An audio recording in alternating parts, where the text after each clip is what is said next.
কার মোনাজাত হয় রে কবুল কারে তুমি দাও পানা, মুক্তা ছিটা উলু বনে আমার পাওন কেন মানা।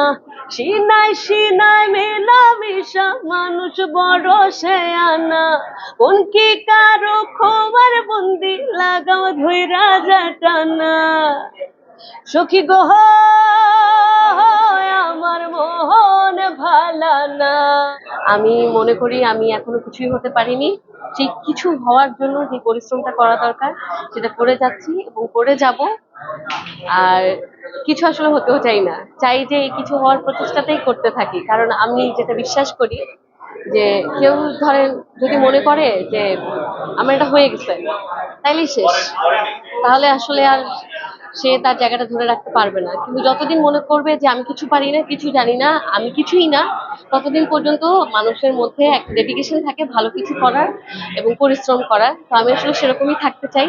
রিসেন্ট ব্যস্ততা আমার গান নিয়ে, নতুন গানের কাজ নিয়ে, এবং গানটা নিয়ে আমি অনেক আশাবাদী। বাজার ভালা না আমার চ্যানেল থেকেই আসছে, ঐশী এক্সপ্রেস আমার ইউটিউব চ্যানেল।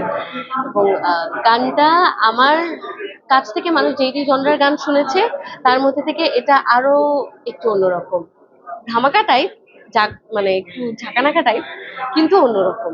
তো আমার মনে হয় যে এটা আরো একবার মানুষের দৃষ্টি আকর্ষণ করতে পারবে ইনশাআল্লাহ। আমার কখনোই অভিনয়ের পরিকল্পনা ছিল না, এখনো নাই। আমি আসলে গান এবং ডাক্তারি পড়াশোনা, ডাক্তারি পেশা, এটা তো এমনি একটা কঠিন জায়গা, এই দুটো একসাথে মেনটেন করাই তো কঠিন। আমি যদি আবার অভিনয় করতে চাই, একটা মানুষের কত কি করবো বলেন।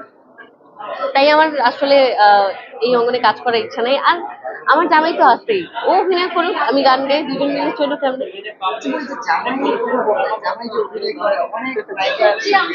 হ্যাঁ ভাই শুনেন, আমি যদি চাই আমার জামাই শাহরুখ খান হোক, তাহলে আমাকে গৌরী খান হইতে হবে। তো আমি যদি চাই আরফিন জিলানি হোক, তাহলে আমি ঐশী। আমার কোনো সমস্যা নেই, প্রফেশন প্রফেশন।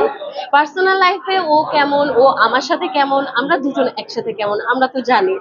তো প্রফেশনালি আসলে মানে কিভাবে বলবো বিষয়টা, স্ক্রিনের সামনে যেটা করছে সেটা তো অভিনয়।